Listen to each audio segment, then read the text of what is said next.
Hello everyone, সবাই কেমন আছো? আশা করি সবাই ভালো আছো। আমি অনেক অনেক ভালো আছি। নতুন একটা ভিডিওতে সবাইকে ওয়েলকাম। আজকে চলে এসেছি এক জায়গায় ঘুরতে। তা আগে থেকে প্ল্যান ছিল না, হঠাৎই বেরিয়ে প্ল্যানটা হলো যে চলো এখান থেকে ঘুরে আসি। তো এসে একটু ভিডিও করব, তোমাদের সাথে শেয়ার করব, ওই জন্যই ক্যামেরাটা অন করলাম।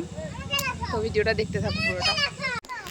অনেকবার না করেছিল আমাকে ক্যামেরাটা অন করতে, কিন্তু আমি তো শোনার মানুষ নই, আমি তার জন্য শুনিনি। আমি ক্যামেরাটা অন করে তোমাদের সাথে শেয়ার করার জন্য ক্যাপচারগুলো করে নিয়েছিলাম।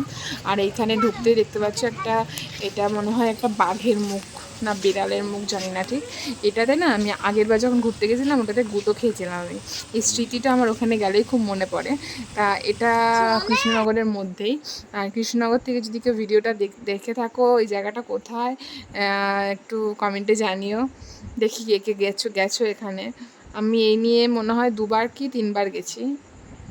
তা মানে জায়গাটা খুবই সুন্দর। আমরা গেছিলাম রাতে, তো ওর জন্য একটু অন্ধকার অন্ধকার ছিল, তবুও যতটা পেরেছি তোমাদের সাথে শেয়ার করেছি। এটা একটু পার্ক টাইপের, মানে খাওয়া দাওয়ার জায়গা রয়েছে। আর আমরা যখন গেছি দুঃখের বিষয়, খাওয়া দাওয়ার দোকান বন্ধ হয়ে গেছে। আমরা গেছি প্রায় 7টা 7:30 নাগাদ গেছি। ওখানে একটা সুন্দর ফোয়ারা রয়েছে, আর এখানে সব ছোটো ছোটো বাচ্চাদের দোলনা, তারপরে স্লিপ, সমস্ত কিছুই রয়েছে। আর সবথেকে এখানে একটা ইউনিক জিনিস আছে, যেটা হলো গিয়ে বসার জন্য চেয়ার না দিয়ে এখানে একটু অন্যরকম একটা জিনিস আছে। চলো সেটা দেখবা তোমরা। আমি এখনই বলবো না, তাহলে তোমাদের ইন্টারেস্ট হয়তো কেটে যাবে। আর এখানে আমার ছেলে দেখতেই পাচ্ছ স্লিপ চড়ছে, আর পাশের স্লিপটা ছিল ভাঙা। তো ওর পেছনে আর একটা বাচ্চা ছিল। তা সেই বাচ্চাটাকে বলছে, এই ওখানে কিন্তু যাস না, ওটা কিন্তু ভাঙা। তার বাচ্চাটা বলছে, হ্যাঁ আমি জানি তো, তোকে সেটা বলতে হবে না। আর এই যে বসার জায়গাটা বললাম না, এই যে চলো এইখানে, এই দেখো এটা কি বলো তো, এটা ঢোল, মানে তবলা ঢোল যেটাকে বলে সেইটা। আর আমার ছেলে তো এখানে দায়িত্ব করে ওটাকে বাজানো শুরু করে দিয়েছে। তখন আমি বলছি, বাবা এটা বাজানো না, এটা বসার।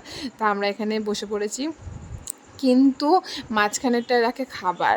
আর এখানে আমি একটু ভিডিও শ্যুট করছিলাম। ভিডিও শ্যুট করতে গিয়ে আমার একটা বড় বিপদ ঘটে যাচ্ছিলো, মানে আমি ওখান থেকে স্লিপ কেটে পড়েই যাচ্ছিলাম। তো যেটা বলছিলাম, ওখানে রাখে খাবার। তো ওখানে খাবার না রেখে আমার ছেলে বাজাচ্ছিলো। আমরা এবার চলে আসছি, ওখানে কয়েকটা ভিডিও করেছিলাম, করে এবার বাড়ি চলে আসছি। আর এখানে একটা খুব সুন্দর দুর্গা ঠাকুরের মূর্তি রয়েছে, যেটা মানে না শেয়ার করে পারলাম না, এত সুন্দর লাগছে। তারপরে আস্তে আস্তে চলে আসছি। আমার একটুখানি আর একটা মানে ভেতরে আর একটা জায়গা ছিল, ওখানে বসে একটু ভিডিও করার ইচ্ছে ছিল। তা সে তো ভিডিওগ্রাফার, মানে আমার ক্যামেরাম্যান তো রাজিই হয়নি ওটাকে করে দেওয়ার জন্য। বলছে না, অনেক রাত হয়ে গেছে, চল পরে একদিন আসবো টাইম করে। আর ওই দেখো ওখানটা দেখতে পাচ্ছ ডানার মতন, ওইখানে কিন্তু সবাই ছবি তোলে। আর ওই জায়গাটায় সমস্ত লাইটটা মানে দিয়ে রাখা রয়েছে। আর কালকে না মানে ঠাকুর বিসর্জন হচ্ছিলো, ওখানে কালী ঠাকুর বিসর্জন হচ্ছিলো। এখানে সমস্ত ঠাকুর, কৃষ্ণনগরের সব ঠাকুর এখানেই বিসর্জন হয়, এটাকে বলে খোড়ে। আমি বলেই দিলাম। আর এখন আমার ছেলে দেখছিলো মাছ। আর আসার সময় চলে এসেছিলাম এখানে একটুখানি খাবার নিতে। ছেলের আবদারে, ছেলে বলেছিল চাউমিন খাবে, তার জন্য চাউমিন নিতে ঢুকেছিলাম। তা আমার ছেলে বললো, একটু দেখাও দেখাও মা, দেখাও। তা ও কি বলে একটু শোনো, নিজের মুখেই শোনো। তো আমাদের ছোট্ট মিনি ট্যুর হয়ে গেল, আমরা এখন যাচ্ছি বাড়ি। জায়গাটা কেমন লাগলো তোমাদের একটু কমেন্টে জানিও। তো ভিডিওটা ভালো লাগলে লাইক, কমেন্ট, শেয়ার, সাবস্ক্রাইব করে দিও। দেখা হচ্ছে নেক্সট ভিডিওতে। ওই যে আমাদের পক্ষীরাজ বেরোচ্ছে, এখন আমরা চলে যাব। তো নেক্সট ভিডিও জন্য অপেক্ষা করো সবাই। ততক্ষণ সবাই সুস্থ থেকো, ভালো থেকো, টাটা।